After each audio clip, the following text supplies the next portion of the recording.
a partially valid, a half-truth, if you will, is Yeah. being pushed. I can't wait to find out all sorts of new and exciting things I didn't know about myself. So you just hate Jews, bro? Yeah, you're It's just an anti-Semite. Congratulations. You're Go not join. What would you say? Exactly. Well, that's different. It's not different. It's the same thing. Yeah, it's That just we are the only society on earth who has the obligation to self-destruct, to blame ourselves for every problem that has ever existed, and we just think of ourselves as the worst human beings who are responsible for every bad. How many Muslims are trying to stop Boko Haram? How many Muslims were confronting ISIS? How many Muslims, the extremists always win.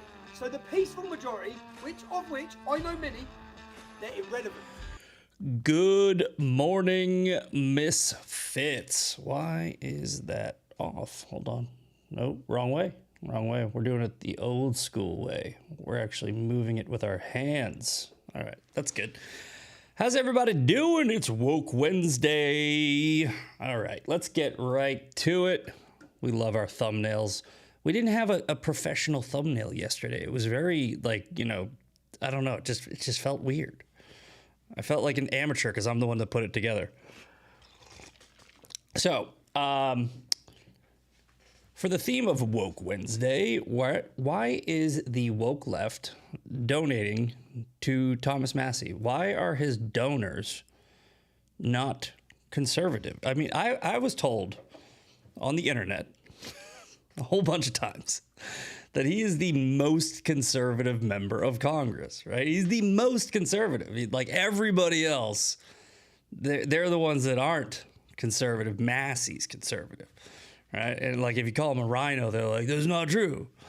And he's like, well, you just said that the other people are all right. Wait, so hold on. So wait a minute. So he's a libertarian in the GOP taking money from Democrats, and he's the most conservative. Okay, yeah, we could go with that.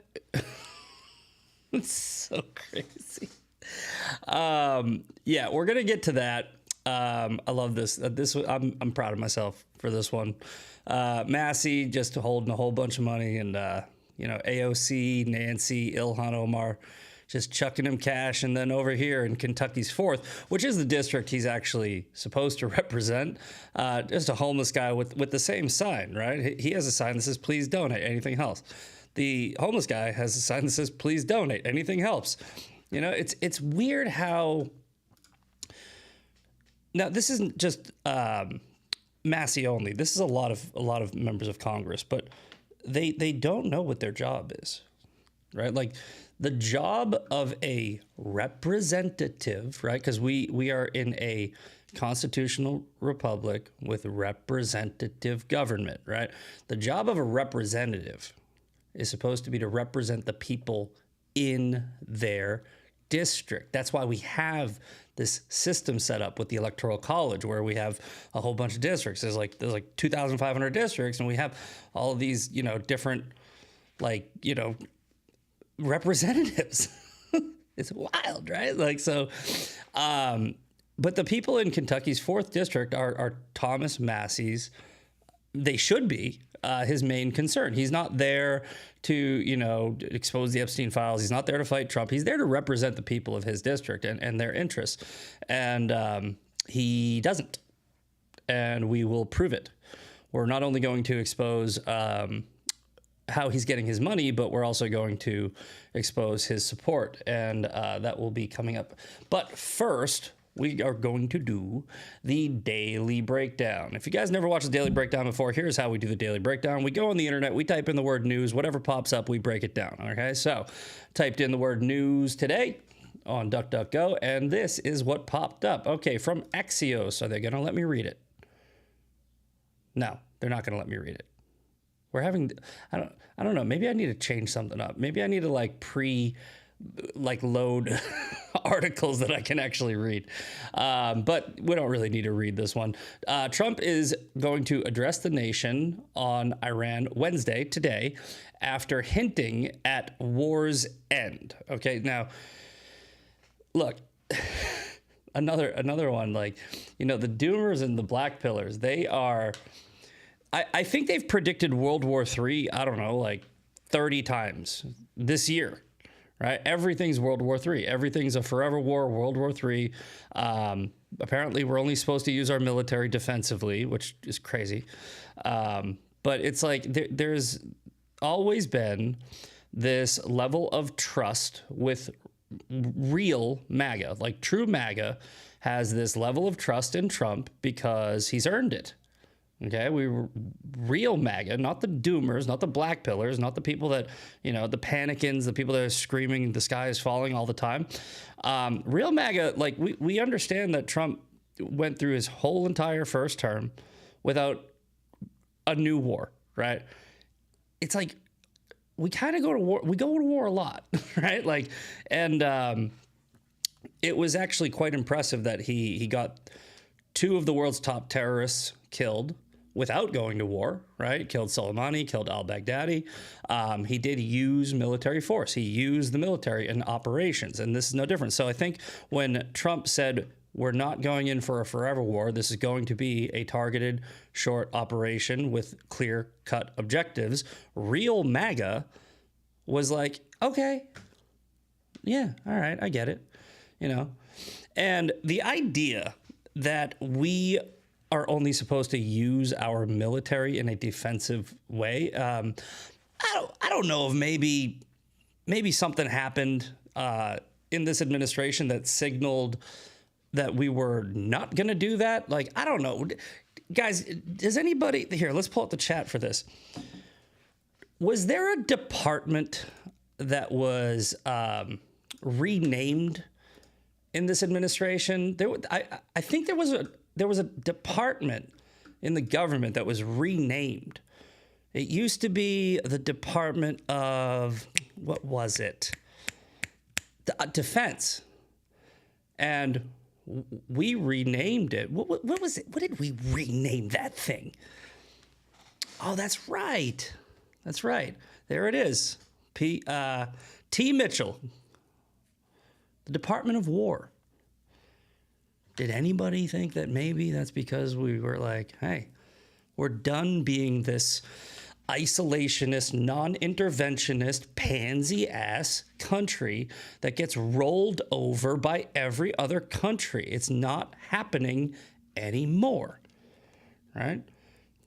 If you want peace, prepare for war. That's what they're there for. And guys, look, if you sign up for the military, or if you think that signing up for the military just means free college and you're never going to have the possibility of going into a conflict, you're silly, because you should have known that, right? Because there's people out there that are like, my son just signed up and I didn't have him sign up to go into a... Wait. Did you not know how the military works? Look, I don't want to see a single American soldier's boot on the ground in the Middle East. I have been very clear about that, okay? Unless it's maybe like a Venezuela thing, right? Where it's like in and out, few hours. But you know what I mean? Like, I do not want to see a long, prolonged, drawn-out conflict with American soldiers occupying the sand over there. No, I'm not for that. No, I don't think a lot of people are for that.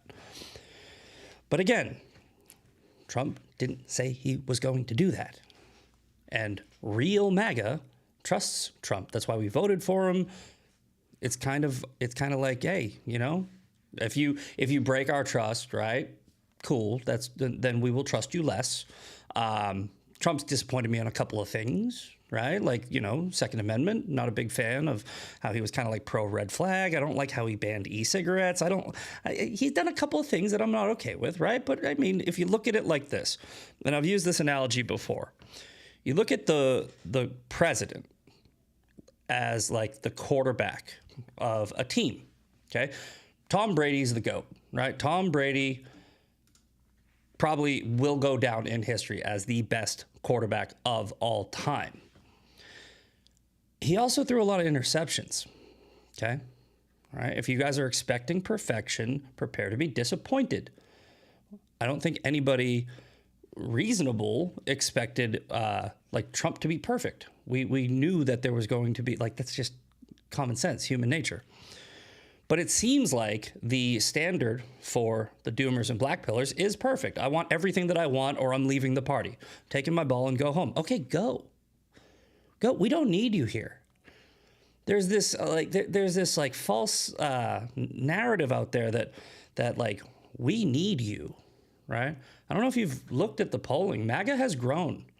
Real MAGA. The other people online, the people on the internet that are constantly typing like, I'm leaving MAGA. Okay, leave, right?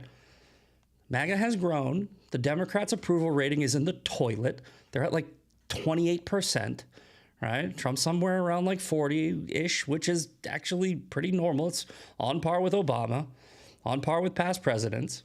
It's 2 points higher than he was in his first administration at this point, before COVID, okay? Leave. And stop telling us. I feel like my ex-girlfriend keeps calling me every other day to tell me she broke up with me. I remember. We know you're done with MAGA. We get it. Okay? Go start your own little party or your own little movement. Become libertarians, become independents. I don't care, but just stop telling us. Okay? We get it. We get it. You're leaving MAGA. You left. Good. Bye. Okay, you don't need to keep reminding us. It's okay. I think we'll be fine. You know, I think this is going to be good for the both of us. Crazy. Anyway, next up. All right, we got NPR. NPR lets us read things. Okay, great. Trump plans to attend Wednesday. I got something for this. Trump plans to attend Wednesday's Supreme Court hearing on birthright citizenship. Okay, let's go real quick because I definitely have something for this. Last night I posted this. Can't wait for the left to accuse him of violating the separation of powers or some... It's actually kind of weird no president has ever attended a SCOTUS argument before. It seems pretty normal to want to hear if your actions as president changed how we interpret citizenship in the Constitution moving forward. That's kind of a big deal. I'd want to be there. I wouldn't want to hear it through live. And sure enough, 6 hours later, Catherine Watson, if President Trump attends the Supreme Court's oral arguments tomorrow on his birthright citizenship executive order like he says he will, he would be the first sitting president on record to do so. Presidents have avoided attendance in part to honor the separation of powers. Damn.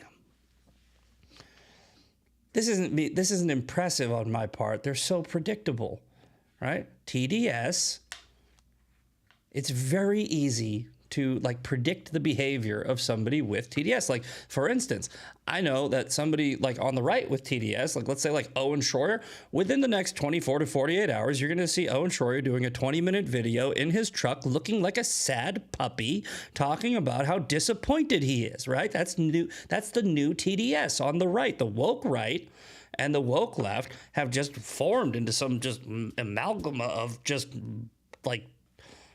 sad. They're just sad all the time. I'm happy. I'm actually really happy. Guys, things are actually going pretty decent. I mean, I can't explain it, but I feel it. Does that make sense, right? Because everyone likes to go and look at the gas pump and stuff like that. It's the way that I kind of judge how the country's going is, am I busy, right? Because I have a job. My company does home remodeling, okay? I do high-end custom kitchen and bathroom remodeling. Nobody needs me, okay? These people want an upgraded shower. I'm not a handyman, okay? I'm doing really nice things. They don't need me. If they call me, it means they got some extra money, right? And if I'm busy, it means they got some money, right?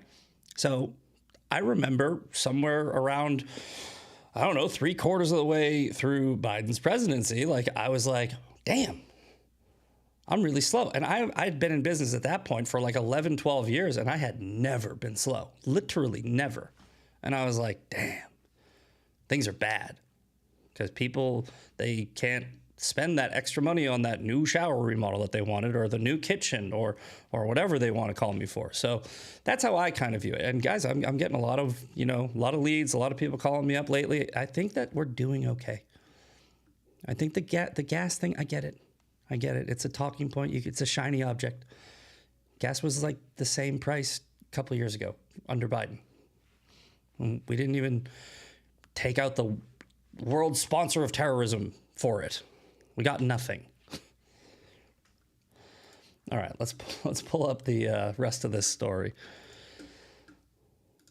Okay, so President Donald Trump plans to sit on Wednesday's Supreme Court hearing on birthright citizenship, making him the first sitting president to attend oral arguments at the nation's highest court. There's no rule against this, by the way. Any president could have done it. They literally have a chair there for him. Like, it's like right there. They're like, yeah, take a seat.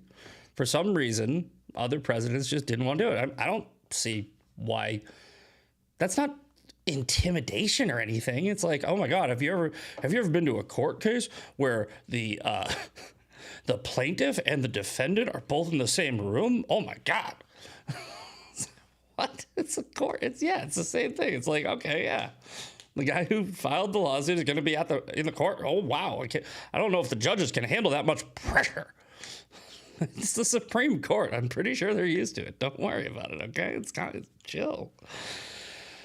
All right. The Republican president's official schedule sent out by the White House included a stop at the Supreme Court where the justices will hear Trump's appeal of a lower court ruling that struck down his executive order limiting birthright citizenship. The order, which Trump signed on the first day of his second term, declared that children born to parents who are in the United States illegally or temporarily are not American citizens. It's an about-face from a long-standing view that the Constitution's 14th Amendment and federal law since 1940 confer citizenship to everyone born on American soil, with narrow exceptions. But there are exceptions. And if there are exceptions, it's not everyone. It's not the first time Trump considered... What? You stop it, you. It's not the first time Trump considered showing up for a high court hearing. Last year he said that he badly wanted to attend the hearing on whether he overstepped federal law with his sweeping tariffs, but he decided against it.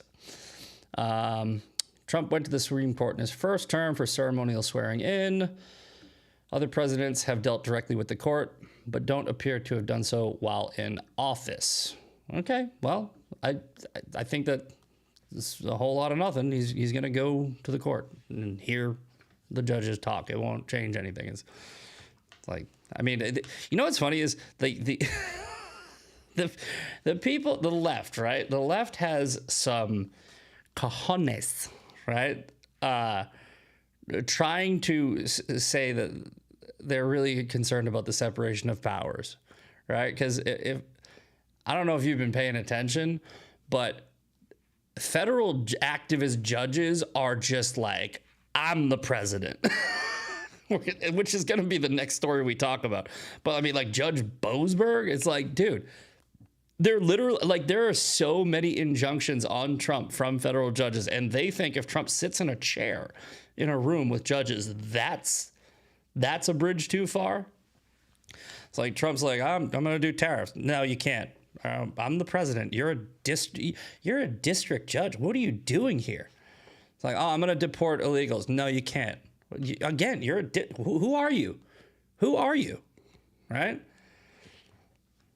If the left didn't have double standards, they'd have no standards.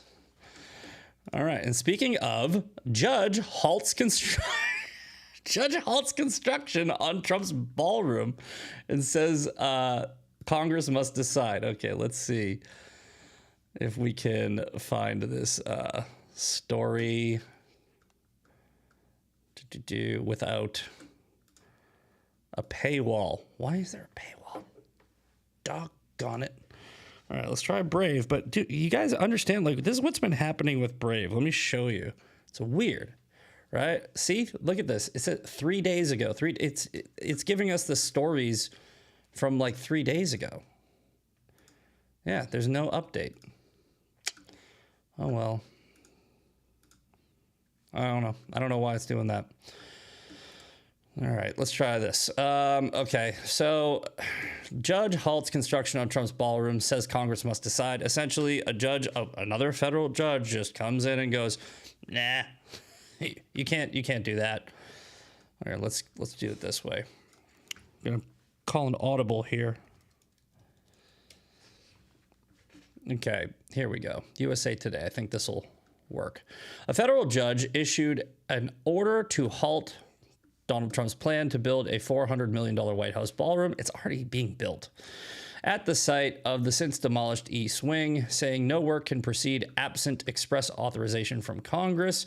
The U.S. District Court Richard J. Leon's ruling comes after the National Trust for Historic Preservation filed an amended lawsuit last month against Trump, asking to stop construction. The nonprofit group argued that Trump should have sought Congress' permission before demolition of the East Wing. Okay. Did Obama seek Congress's permission when he built a basketball court? This is crazy. This is insane, dude. An earlier December lawsuit has been dismissed by the judge, who said the organization did not sufficiently prove the president was exceeding his powers, because there's precedent. It's crazy. You can do this. But the latest really, and I guess further, I'm not sure if I want to give this judge credit, but it seems like maybe he's, if it's the same judge and he did dismiss an earlier lawsuit, then maybe he's just like, okay, you know, I got to go through the procedure. Maybe. The latest ruling stops any actions, including but not limiting to any further demolition. Carol Quillen, president and CEO of the National Trust for Karens, said in a statement that she was pleased with the decision. This is a win for the American people on a project that forever impacts the most. What are you going to do? Okay, like, what are you gonna do? It's already the East Wing is demoed. The East Wing's gone, dude. You acting like this is gonna go somewhere, dude. It's not. Like, I mean, I wonder, did they have a picture of it? Let's check this out. It's like, look at this. Hold on. Oh, dang it. You can kind of see here. Let me see if I can pull up any images. Trump ballroom. Looking for the demo picture here. Yeah, they already knocked this thing down. Okay, they don't have a good picture of. Oh, here we go. Look at this thing, dude. It's gone, dude. What are you gonna do? What are you gonna do? Like, if hypothetically, like, let's say you did win this lawsuit, you gonna leave it like that? Like, what are you gonna do? It's like, no, we're just going to leave that pile of trash there because the National Council of Karens said that we can't do what like 4 or 5 other presidents have done. All right, cool, good talk. Freaking go back to the HOA, Carol. All right, let's see here. CNN, shutdown infighting shatters GOP unity in critical stretch for Trump. This is from CNN, probably the only one that's not behind a paywall. And then we're going to move into our themed story of the week for Woke Wednesday. What started as a shutdown face-off between Republicans and Democrats has morphed into a full display of disunity between GOP leaders. Senate Majority Leader John Thune's decision to leave immigration enforcement funding out of a deal with Democrats. You know, we don't have to read this. We've already covered this. We did this earlier in the week. Okay, look, here's the deal. John Thune, you got to go. All right, you got to go. And I have always been of the belief where it's like, look, you don't just keep on swapping out leaders when you don't get your way. Same thing that they're doing with Trump. It's like you have these people that are like, I don't like him, so we gotta get rid of him. No. We've given him plenty of chances. All right, it's time. John Thune had one job, and that was to get the 90-10 GOP issue passed, and he's on vacation. So you got to go. Okay, we'll take care of that. Right? We got to make some noise. But if even if he comes back at this point and somehow gets the Save America Act passed, I don't care. It's time. We didn't want John Thune. We wanted Jim Jordan, right? A lot of people wanted Jim Jordan, and they pulled some shady stuff. And he's just not a leader. If you get dog walked by the Democrats when they have a 28% approval rating, you're not a leader, right? Nancy Pelosi wouldn't have had that. That would not have stood with Nancy. You got to go, dog. All right, guys, make sure you are hitting that like button, all right? I am not moving until you hit that little thumbs up thingy, okay? It's right down there, somewhere around here. Go hit it. Hit it right now. This thing, not this thing, this thing. Okay.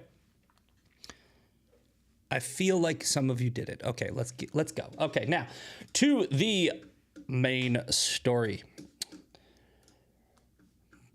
Thomas, oh wait, what did I do?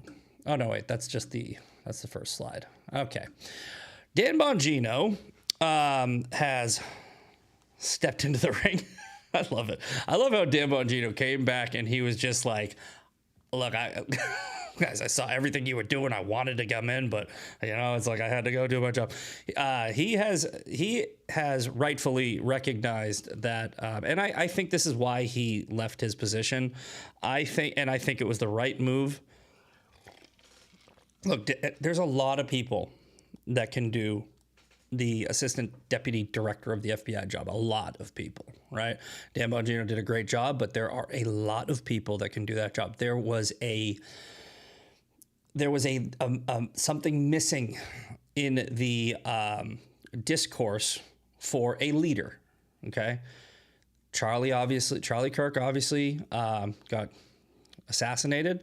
Jordan Peterson's health, and you have this sort of just, I don't know, scattering of people, and then it's kind of like the podcast grifter community is now infighting with the people who are like me, like real MAGA, and it's just a nightmare, right? So what Dan Bongino did was, like, day one, he comes in, he recognizes the problem, and he attacks the problem. He starts going immediately right after the woke right, okay? And I was wondering when he was going to get around to Thomas Massie. And today's the day. So Dan Bongino called out Thomas Massie. He dropped a bunch of receipts. He had some call logs where he was like, hey, we actually tried to brief you on all of the things that you're complaining about, and you didn't show up. And he's going to be covering that on his show. So make sure you guys go check that out today. But for me, I have been way ahead of the curve on Thomas Massie, and I've been covering this for a while. First, where's he getting his money, right? Actually, you know what? Let's jump over here first, okay? Where's he getting his money? Where's Thomas Massie getting his money? If you actually watch Thomas Massie's page, he brags about how he just gets money from everybody around the country, right? So why are you doing that? You can't get money from people, I don't know, in Kentucky? Recent reporting on Thomas Massie's 2025 campaign fundraising indicates that only a small slice of his campaign money comes from within Kentucky itself. An analysis of Massie's 2025 individual contributions found that about 5.4% of his individual donations came from within Kentucky. That's Kentucky. That's not Kentucky's 4th district. That's the whole state. Okay. While the vast majority originated from out-of-state donors, especially California. What's the general, political climate of California? Now, I get it. He's also got Texas and Florida, right? But if you look in Texas, where I live in San Antonio, right? And we have an opportunity to flip the San Antonio mayor rep red, because of redistricting and the squad member, Greg Caesar, he's now running in another district. So fingers crossed for that. But the big four, where I think it's something like 90% of the population in Texas lives, it's all Democrat, right? Houston, Dallas, Austin, San Antonio. 4 cities hold 90-something%. But because, right, hold on, no, we're going to have some fun here. This is a fun little, civics lesson on how this country works, right? Because our founding fathers did not want a direct democracy, okay? Because direct democracies are bad, right? We have this thing called the Electoral College, okay? And because without those 4 cities, right, which have a vast majority of the population, Texas would be blue. Texas would be deep blue, right? But because we have the Electoral College and every other, district around those cities and throughout the entirety of Texas is deep red, Texas stays red. That's what, look, direct democracy, the last time there was a direct democracy was 4th century Greece. and it caused the downfall of the Spartans. You don't want a direct democracy, right? The popular vote doesn't matter. Nobody cares, right? Because a bunch of little culty blue districts and, hive minds where they just implant a bunch of colleges so professors can indoctrinate your kids are right near population centers, but 30 minutes outside of the city, that's what real Texas is. All right, everybody following along? Okay, good. Now, so I would say that that's probably why Texas is on here. Florida, not really sure why Florida, because Florida is pretty red like everywhere. So I don't know why Florida's on there, but California and Texas, he's probably getting a lot of out-of-state donors who are anti-Trump. And who's anti-Trump? Democrats. The woke left, right? He brags about this. He even put a little map on his page, all right? Let's go find that map. Let's go find the map. Let's find Massey's map. It's a fun little map, right? He loves to brag about his little map. Oh, this is his regular page. I think I got to go to the Massey for Congress page. Yeah, this is where he just posts glam photos. Where is it? Give me a sec. All right, Massey for Congress. Here we go. Find Massey's map. Look at this little map, right? Look at this pocket here. Look at this little pocket. Look at that Portland pocket. Nice little Portland pocket. And look, if you look at Texas, right here, that's San Antonio and Austin. Right here, that's Houston. Right here, that's Dallas. So, called it, right? Look at this little northeast pocket. Yeah, a lot of conservatives up there. Yeah, actually, we do have a better map, but let's get to this real quick, okay? FCC records show that Massey received several $7,000 donations. Hilarious, by the way, because they always say that, Israel pays people $7,000. Thomas Massey actually got $7,000 from donors with the surname Marouk, who also backed Ilhan Omar, Ro Khanna, Cori Bush, and Keith Ellison, with 79% of his donors also contributing to Democrats and Act Blue. Why is the most conservative member of Congress getting so much money from the woke left? Maybe they know something you don't, because they're not backing this horse for no reason. They're not just like, oh well, we're team players. No, you think Democrats would ever give to a MAGA Republican? Here, check this out. This is a better map. This is a more detailed map, right? This is Massey's donor map from June 22nd to 30th, 2025. Look at this pocket of blue up here in the Northeast. That is Massachusetts. That's pretty much New England, right? In the deep blue areas. This little west coast of just Bluetopia. You got Portland. Look at this. I literally called it. Look at Dallas, Houston, San Antonio, Austin. And then I think this is El Paso, another deep blue little pocket of Texas. And then somebody in the chat was saying Broward County is blue and Miami-Dade is blue. We see that right down here in Florida. Guys, Massey's not getting money from conservatives. He's not getting money from conservatives, looks like, at all. So, why are Democrats trying to get Thomas Massey reelected? Just asking questions. I heard you're allowed to do that. Yeah. All right. Well, yeah, 7K. I doubled up on this one. Now, this is also kind of funny, right? Massey has sort of like a cult following online, right? Has anybody noticed that? Has anybody noticed that Massey's followers will act very similar to the woke left? They'll hit you with a community note, right? They'll try to frame a narrative again, like he's the most conservative member of Congress ever. He votes 91% of the time with Trump. No, he's literally votes against Trump more than any conservative has ever, any member of the GOP has ever voted. I think it's 77%. I've seen 15. I've seen the numbers go all over the place. But one thing is for sure. Thomas Massie's voting record is the highest against Donald Trump of any member of the GOP ever, right? Voting against his party, he's in third place. He's bronze medal in voting against the party, and he is number one in voting against Donald Trump. So, most conservative member of Congress. I think it seems like people don't know what that word means, right? Because you see, like a conservative, let's just be very clear here, right? Conservative, okay? To conserve, to keep, okay? We understand that, right? That's what conservative means. Traditions, right?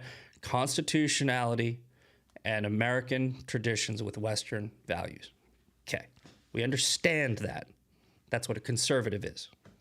Thomas Massie's a libertarian, okay? Libertarians are not conservatives. Libertarians want to change the country.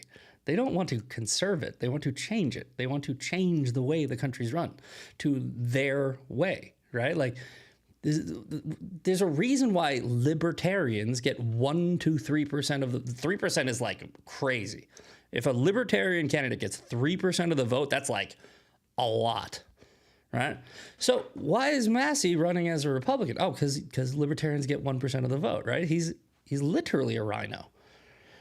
So the gaslighting that you're seeing on the internet is just that. Gaslighting, right? He's not the most conservative member of Congress. He's not being funded by conservatives. He's being funded by the woke left. He is anti-Trump, anti-MAGA, and here's the kicker, right? This last little tidbit of information should really send this whole thing home, okay? Let's look at Donald Trump's approval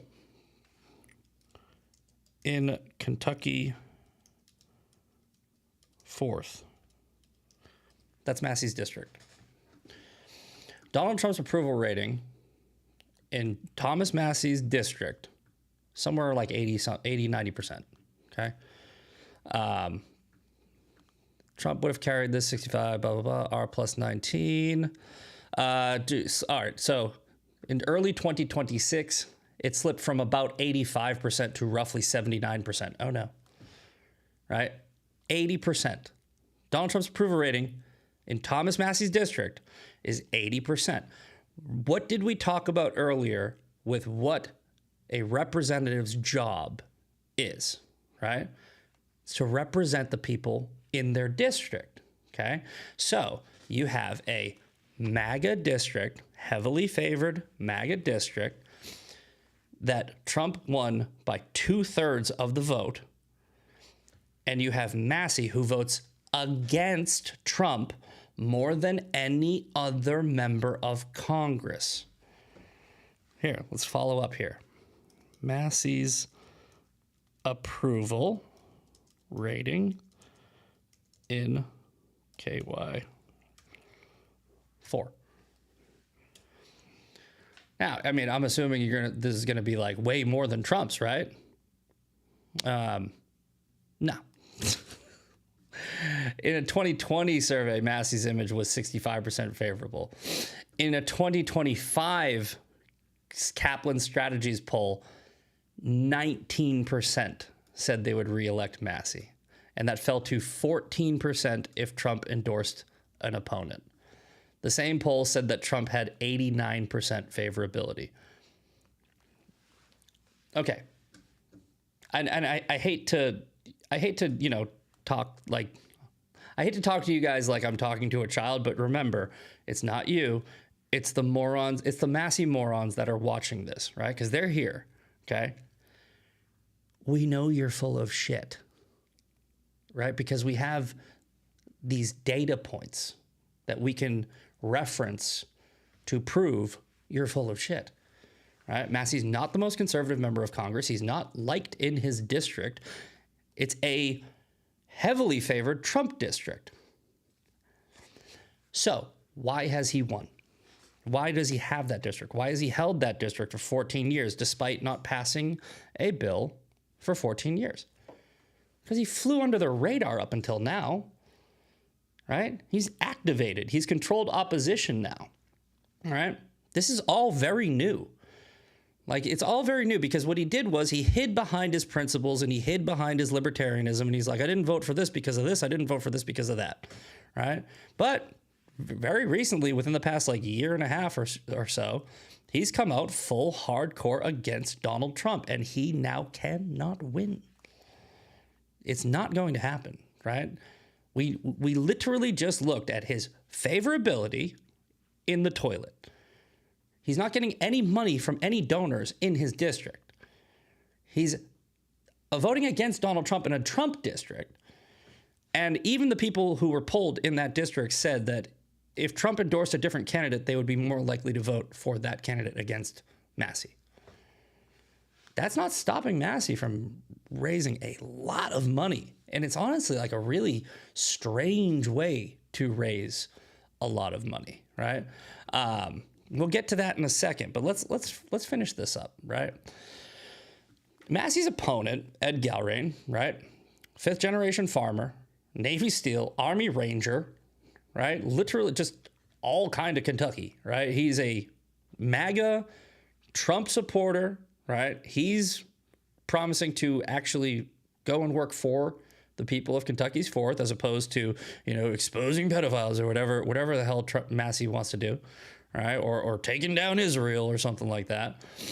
And he's actually going to be on Bongino today, and I'm going to drop some info. I don't know if I should drop it in case it falls through, but I'm feeling confident.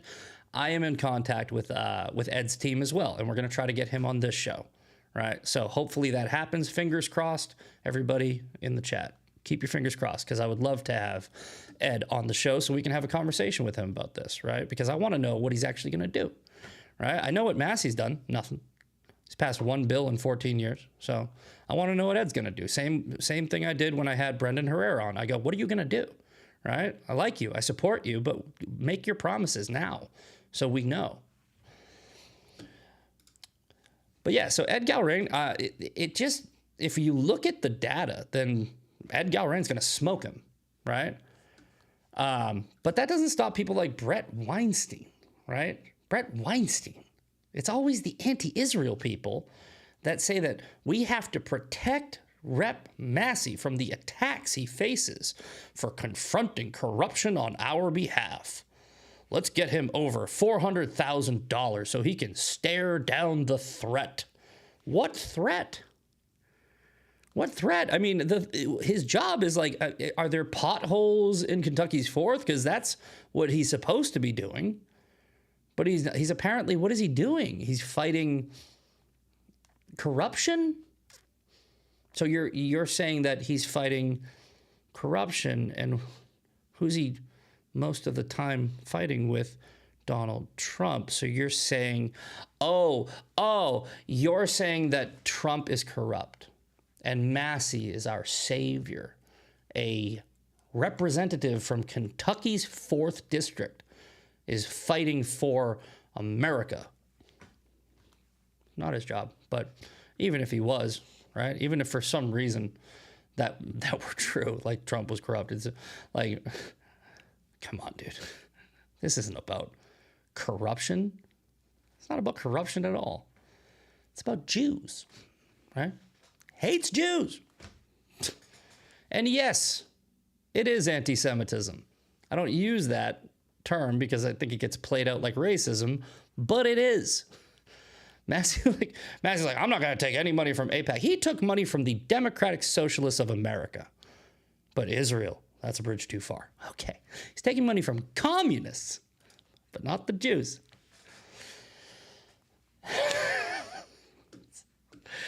All right. And here, listen to the contempt he has for the GOP. His party, he says, right? This is Massey talking about the GOP with libertarian Dave Smith. Conference in the House that has taken like a black pill but it's actually a red pill. There are 30 members of Congress. I would count myself among them, and Marjorie Taylor Greene and people like Lauren Boebert and Nancy Mace. Those are my partners in the crime of uncovering the pedophiles. Okay, there are about 30 folks like that. Okay, 30 good people out of a Republican conference in the House that has 220. They wake up every day and they want to do the right thing, even if it would cost them their election, even if it would cost them money, if it would cost them votes. Then there's 30 bad folks. I mean, Congress, these are the ones that do the insider trading. These are the ones who are going to die in office. I'm having trouble with his math here, right? He's saying there are 30 good people. Him and his friends are good people. And there are 30 bad people. And there are 220 members of Congress. So we got 190. We got 100. What are the other 160 doing? He talks about the Republican Party, right? His party, right? Like it's like there is only, what would that be? 15% of it is good. Never talks any smack about Democrats, by the way. Like, I mean, find me a clip from the past year and a half where he's criticizing the Democrat Party. He's not. Sure, he's the most conservative member of Congress. Okay. Sure, Jen. Anybody else find this strange? All right. Thomas Massey did a fundraiser the other day. He raised $340,766 in a day. Here's the weird part, okay? There were only 621 people in that telethon. There were 621 people watching the Massey telethon for his fundraiser, and he raised over $300,000. I don't know how good you are at math, but I think that exceeds the maximum donation for those 621 people. Is it at all possible? Look, I'm just asking questions, all right? We do that now. This is how we do the internet. We ask leading questions, right? Is it at all possible that Thomas Massey put that whole live telethon together so that he could funnel campaign donations into his coffers because he knows he's going to lose, but he's filling it up because he will eventually run for president? Just asking questions. It's just a question. I mean, come on. Look it. Here it is. This is the YouTube, right? He has 718 subscribers. There are 758 likes, and this is from a day and a half ago, right? There are 10,000 total viewers. There are 10,000 total viewers. Okay? Come on, dude. And that's after it was over. I think when it was live, I think it maxed out at like a few thousand. It's not adding up, dude. I mean, well, it is adding up, actually. It adds up like this, okay? You have this right here, these donations. You have, what's up with my mouse here? You have these. It's like a Nintendo cartridge. I'm blowing into my mouse. You have this, which makes no sense. You have this, right? All of his, what is it? Maruk squad donor, right? Which makes no sense for the most conservative member of Congress. You have this, which makes no sense for the most conservative member of Congress. And what do you have? What does this all add up to? Oh, this will be fun. I'll tell you what it all adds up to. Massey is a Democrat. Pass it on. Massey's a Democrat. He's not a rhino. He's a Democrat. He's controlled opposition. You're welcome. See? See how fun that was? It was like we just did like a Nancy Drew mystery, right? The funny thing is, this is incredibly easy to see, yet so many people refuse to see it, right? Because yes, he has the fake engagement. He's talking about ratios. Like anybody that talks, by the way, if you ever see somebody talk about ratio, it means they buy followers. Okay, like full stop, 100%. It's like anyone, literally anyone on the internet that brags about ratios is using fake engagement. Full stop. Ian Carroll, Nick Fuentes, all of them, they all talk about ratios. Ratio. Right? It's like, because it's like they're bragging. It's like they're telling on themselves. It's like, I bought some followers and I gotcha. It's like he did the same thing with his, what's it called? Polymarket. Look at this. Dan Bongino. Massey is a grifter and a fraud. He's now bragging about an army of bots and his ratios. Bongino gets it, right? Bongino gets it. I mean, guys, it's funny that it's like there are so many people like check this, like Steve Baker. I like Steve Baker. I've met Steve Baker. Steve Baker's a great guy. He wrote an article about me. I like Steve. I don't think that Steve's a bad guy. I think that he's I don't know, like a mark. I think that Steve really believes that Massey has good intentions, right? Because here's the thing, trauma bonding is real, all right? And there are scummy people like Massey who will try to trauma bond with people who had the government weaponized against them, right? To garner support, right? Steve Baker was arrested for January 6th. The government was weaponized against him. Massey comes in and he goes, you know what I'm going to do? I'm going to fight the weaponization of government. And Steve Baker is like, yes, I will vote for you, right? And then Massey just goes, I'm going to team up with Democrats and we're going to take down Trump for the Epstein files. And it's like, wait, what? What? Yeah, government corruption. And Steve Baker's like, yeah, I guess. I'm like, all right. Massey's not fighting government corruption. The Epstein files was a hoax. I'm telling you, Trump was right. It was literally a big old nothing burger. And this is what I'm saying. The Epstein files are real. Epstein really did bad things. Shut up. I know what you're about to try to do, right? No. The weaponization of the Epstein files was a hoax. And I've said this many times. Whatever was there ain't there, okay? Over the past 2 decades, somebody figured out how to work a paper shredder, and that's what happened. It was a wild goose chase for nothing, and it was on purpose. There's a reason why. Do you guys really think that the party that we all think was connected to Jeffrey Epstein, right? The Democrats. I think that he was way more into the Democrat Party than the Republican. Do you think every single Democrat would vote to release files that would get their friends arrested? No. They knew there was nothing in it, right? That's how Massey gets support. He's a grifter. He's a liar. He's a con man. He's trauma bonding with people. He's manipulating people. He's getting good people to support him on false pretenses.